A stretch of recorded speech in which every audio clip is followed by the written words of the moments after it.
സർവാധിപനാം കർത്താവേ, സർവാധിപൻ. അനങ്ങില്ല നീ. അതിന്റെ അർത്ഥം മനസ്സിലായാൽ ഒരു മുഴ കയറിൽ നീ തൂങ്ങില്ല.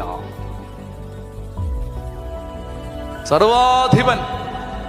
ഒരു ചേച്ചി എൻ്റെ അടുത്ത് പറഞ്ഞു, 3 വാക്കുകൾ കൊണ്ടാണ് ഞാൻ ജീവിച്ചിരിക്കുന്നതെന്ന് പറഞ്ഞു.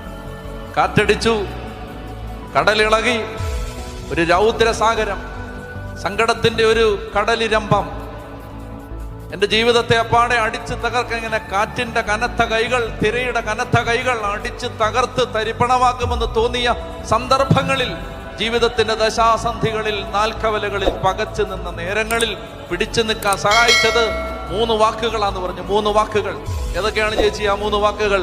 സർവാധിപൻ, സർവശക്തൻ, അത്യുന്നതൻ.